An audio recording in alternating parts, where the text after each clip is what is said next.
Hello, my name is Anna and I'm the founder and creative director of Aquani Jewelry.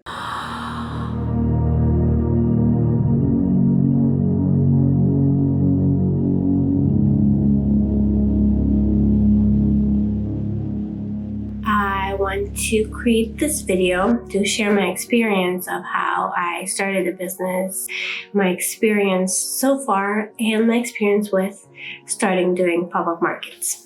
I've been doing about 5 markets so far, and I have a few collections, and I have a few conclusions that I wrote down and I would like to share. I hope this video will be useful for entrepreneurs, people who want to start a business, who recently started a business, people who changed directions in their business, and just people who like to follow other people's process. So this video will have 2 parts. One is where I'm sharing my experience, how I started, how I evolved, and 2 is my experience with the markets.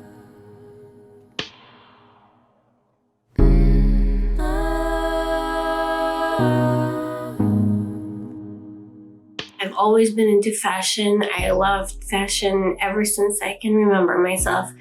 When I was 5, my dad got me this ruler with stenciled shapes of female figures, and I would trace them and create designs and sketch. I always had some kind of sketchbook with me, and I would design and sketch. Fast forward to 2016, and I started my own website. We moved to a building where my upstairs neighbor turned out to be a seamstress. We became friends, and I asked her if she wanted to help me out with creating dresses for my website. She helped me out with pattern making, with the first samples. Together we went to the store to choose out fabrics. It was a really fun and happy process. I didn't have any investors. I was fully funding it myself. And eventually I ran out of funds. I realized my biggest mistake was trying to be too big too fast. I tried to make many designs all on my own really fast and pushed the website too fast, where what I think I should have done actually is to hold back, create 1, 2 designs, perfect them, make their patterns perfect, the samples perfect, and then create a line, or go out and find investors and then invest in a bigger production, which I didn't do. I wanted to create everything on my own, but make it big, which doesn't work, or it didn't work for me. Everyone has their own story. So eventually my neighbor friend seamstress changed direction. She went back to school. She had her own personal things going. At the same time, I was making block printed t-shirts. I was sketching different designs, mostly like in the spiritual yogi direction. I was carving out blocks and creating prints. Those 2, I wanted them to be perfect. I wanted them to feel good, feel luxurious, be high quality, and organic cotton. So I found this manufacturer in Bangladesh who I communicated with. He sent me samples of fabric, samples of shirts. I sent him my patterns. I created the patterns with my seamstress and sent it to him. He made the shirts. He made them better, perfect, whatever. He sent me the samples. We communicated back and forth, and we agreed on the shirts that he was going to send me. And I ordered a bulk order from him. When I got the shirts, a lot of the shirts were damaged. A lot of the shirts' sizes were inconsistent again. A lot of the shirts, some of them had holes in them. Some of them were dirty. Some of them were just weird shapes. Some of them had different fabrics than the ones we agreed on. So half I couldn't even sell. I couldn't use. Half, 1/4 I destroyed with really messy block printing. And another 1/4 of shirts remained, really good quality shirts that I wear and give away sometimes. No, the shirts were actually the ones that were good, they were actually really, really good quality. But aside from the manufacturer, I realized that block printing wasn't really for me. We started block printing together with my sister, we're kind of like, we're looking for the best solution for printing on clothes. We experiment with different techniques, including sun dyeing technique, which turned out to be quite messy and inconsistent. And then she came across the block printing. She continued doing that. She's creating her own baby clothing line now with block prints with her art on it. I kind of played with it and moved on. I realized block printing wasn't really for me because it was kind of a messy work, and I was also moving around a lot and I didn't have a consistent space to work on. I wanted to do something a little bit more luxurious, elegant, that has a little bit of a different aesthetic. And like I said, I was moving around and I couldn't keep on printing because I was on the go. The dresses and the t-shirts were two different businesses, which I eventually combined together, and I added the t-shirts to the same website where the dresses were. Same time I added jewelry to the same website. So it was kind of like in tiers. I started with dresses, t-shirts, and then I added jewelry. The jewelry, my dad hand makes jewelry. He's been working in the jewelry industry for over 40 years, and he had some of his vintage designs, some things that he's created years ago. And then we also created some more modern pieces that we designed together. I still have big dreams of adding other things, other collections, other accessories to my website. But right now, the website is solely focuses on jewelry, and that's what we're promoting. And that's what we're selling, and that's what we're doing pop-ups with.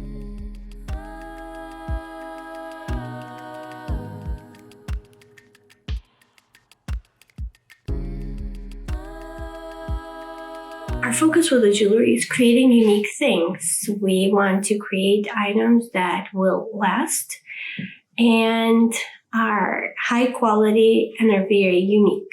Things that you pass through generations and things you'll care about and cherish and just take care of. Presentation is very important to us. I am very lucky that I have a lot of creative friends, photographers, stylists, florists, and everybody who I worked with creating photography and videography workshops back in the day.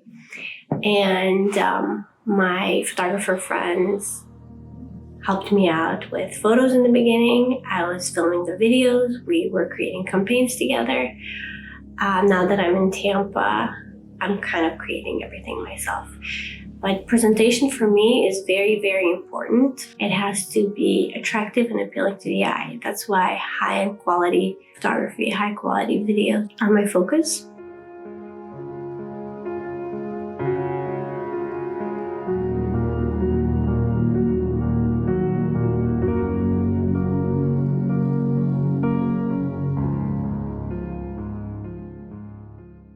Now, when we go into the pop-ups, I wanted to translate that natural, flowy feel towards my display in the pop-ups. Our jewelry is very much inspired by nature, architecture, and travel, as it's described on our website. It's inspired by natural forms, it's flowy, it's organic, it's perfectly imperfect. And that's how I wanted the display to be. I wanted it to kind of remind people of nature, of terrain, of travel, and I wanted people to be taken away someplace else, to see something they've never seen before. So my mind was kind of going all over the place with the display that I wanted to create. I went to different stores. I went to Home Goods. I went to Our House, Restoration Hardware, and I was looking for inspiration for ideas, Pinterest. I created a whole Pinterest board for display and saved a lot of ideas. And I wanted to kind of like formulate a display idea in my head, how I want to present our product. I wanted it to be very organic, simple, clean, presentable. So I wanted to create the display with crystals. And then when I would place my jewelry in crystals, I found that it was getting lost, may even get scratched on crystals. As they say, inspiration comes from the most unexpected of places. I was at the same time reading this book called The Golem and the Genie, where the genie he was a tinsmith, and he created a ceiling of a desert terrain So it gave me an idea. I'm like, why wouldn't I create some kind of a terrain where I can place my jewelry on and display it really beautifully. I was also very inspired by a Russian relief artist, Goga Tundashvili. I've been following him for a long time and I'm really wowed by his work. He creates this really beautiful relief works of art.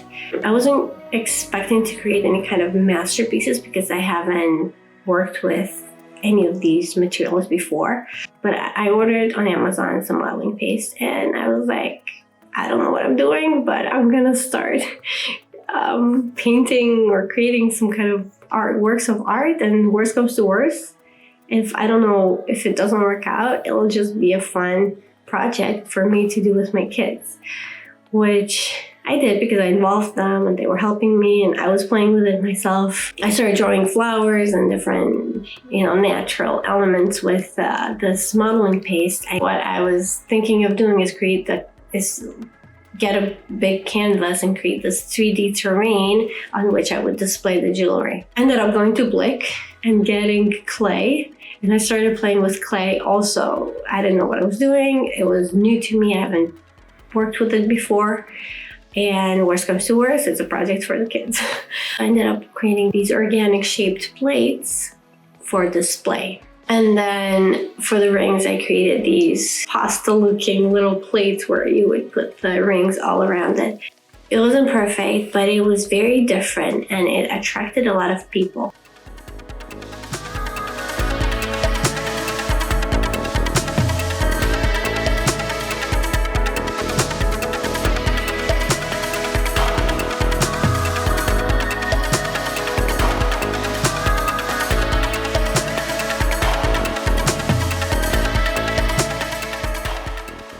What I learned is that you never know what's going to sell. It's any kind of art style business is that you're never going to sell. You're never going to sell.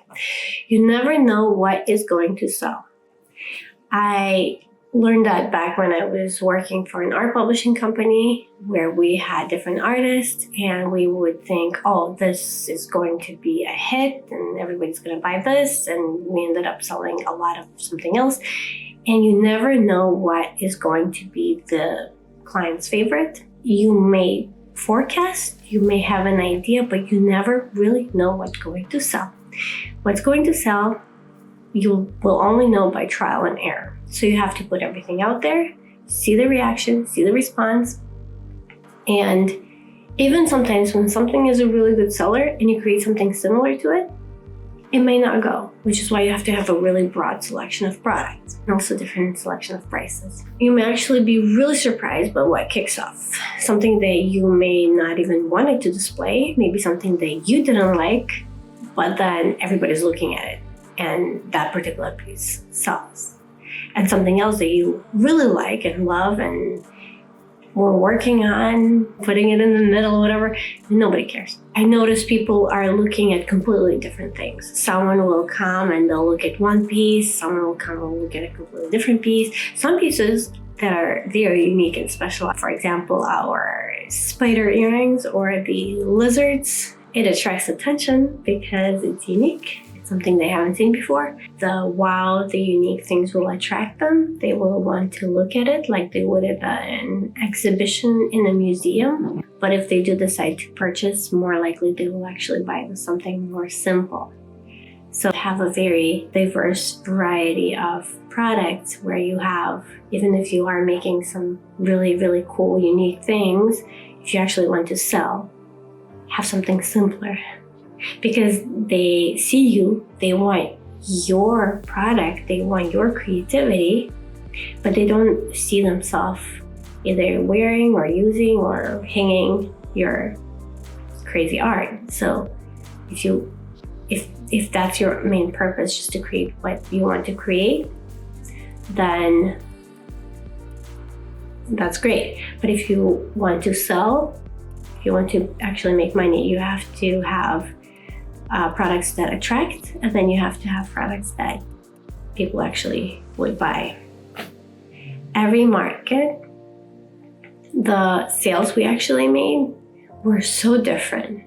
If something is a bestseller online, on my website, people look at very different things when it's in front of their eyes.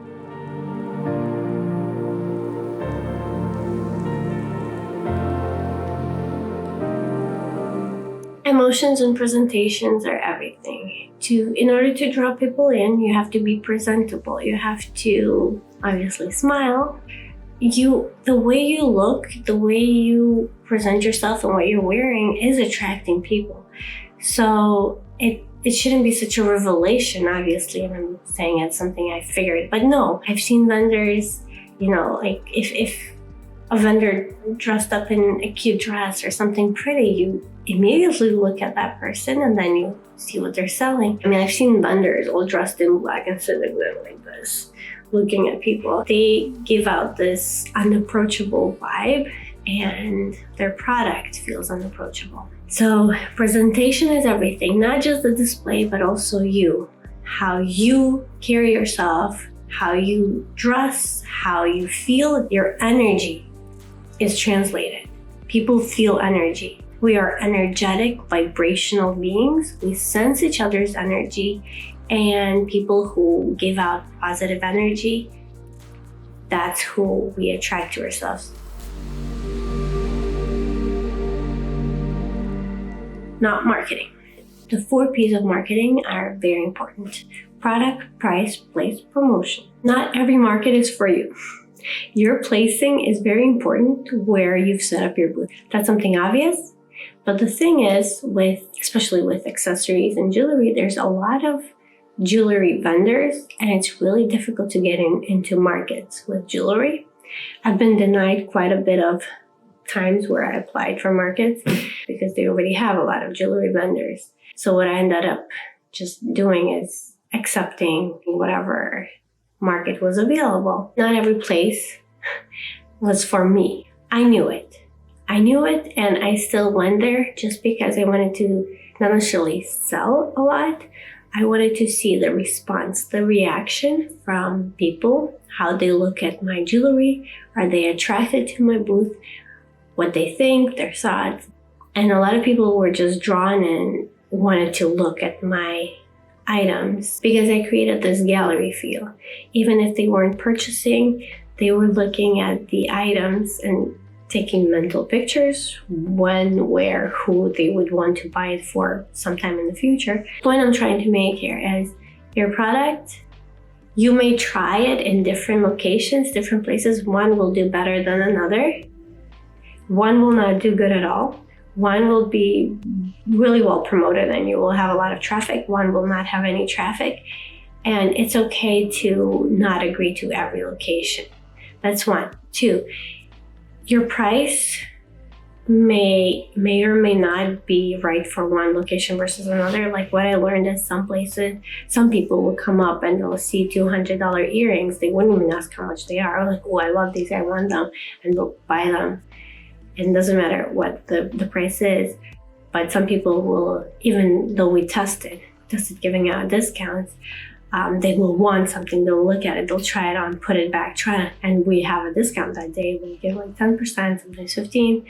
We gave up to 20% discount just to see how people respond. People will try it on, put it back, they'll leave, they'll come back, they'll think, they'll take a card and they'll walk away, then they'll come back with someone else. Of course, everybody has a different budget, different price point where they're okay to spend, where they're not okay to spend, and it's the first time they see us. Maybe they weren't prepared to spend that much that day, which is okay. There's no pressure to buy. For me, I want to see how people respond, what they see. And if they love what I do, I get that satisfaction where people will come by and they'll say, wow, this is so beautiful. Your stuff is so different. I haven't seen anything like that. That for me is a win. If your price point is a bit higher, they may not purchase, but they will keep you in mind. They say back in the day, it was where they had to have 7 points of contact with you. Right now, because of all the noise, there's so many brands and online market is exploding.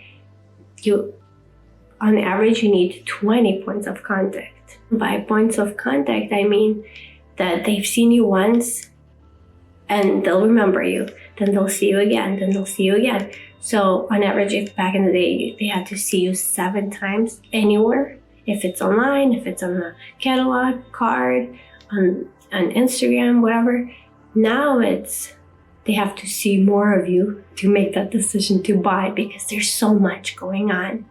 So even if they didn't purchase from you the first time, you make sure you give them something that they will see and remember you. I was giving out a lot of cards. I created pretty cards, square. These cards are really beautiful. You can hang them on the fridge, or you can use them as a bookmark, which is what I do. So we give out cards. I had the little display with follow us on Instagram.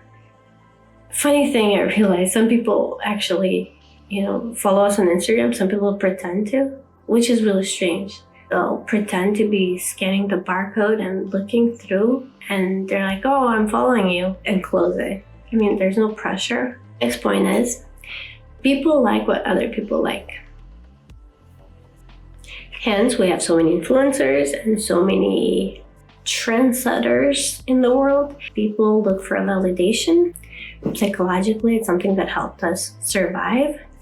When we get validation, confirmation from someone else, we live together and everybody likes what everybody likes. Very often, if you wear it, or if it's on a catalog, on a picture, people will point at it, oh, I want that. Even if they see the item right in front of them, they see the ring, they see the earrings. This is why a lot of brands print out catalogs. They want to show what it looks like on a model.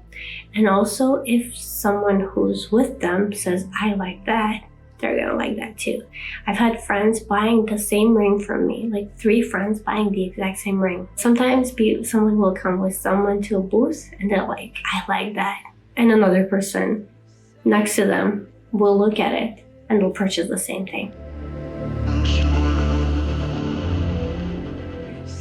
If you're a parent or have someone in your family that you might involve in the process, is also a really good idea. You'll be surprised how helpful and excited they will get once you involve them. For example, I involved my 9-year-old son, and for him, I was so positively surprised how helpful he was and how happy he was doing this.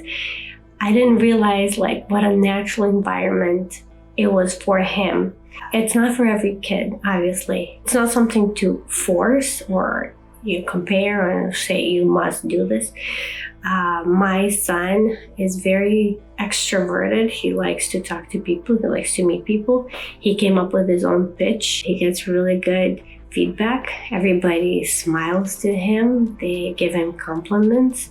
He tastes different food from different vendors. He enjoys the music. He enjoys the whole feeling. So it's great for him. When I was younger, I was very shy and introverted. I would have probably not been able to do such a good job selling as he is. But for my son, he really enjoys it. So I brought him with me once and he said, I love it. I want to come every market. And he's participating with me. I feel like it's a really big learning curve for him. It's really a lot of experience. A lot of people, when they see him, especially older generation, they like to give him advice. They're like, don't smoke, don't drink, do what you're doing, you're an amazing kid. He gets this really positive reinforcement. And I get to spend time with him. We enjoy the evening together, and that's another thing to do. Mother-son, sometimes my husband joined us when he could. So it becomes a family thing.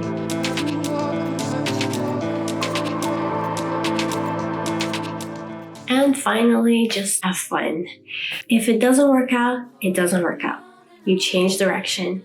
You go with the flow. You go with your gut instincts. You go with the signs that the universe puts in front of you. You make connections. You meet people. You don't only meet people as customers, you also meet other vendors. You make connections with them, and then later they will invite you or call you to other events. They may purchase from you, you may purchase from them. If your goal is to build a brand, you would have to be a little bit more patient, test the market, and create connections, create true, real connections. Watch people, watch how they respond to you, watch what their reaction is, and adjust accordingly.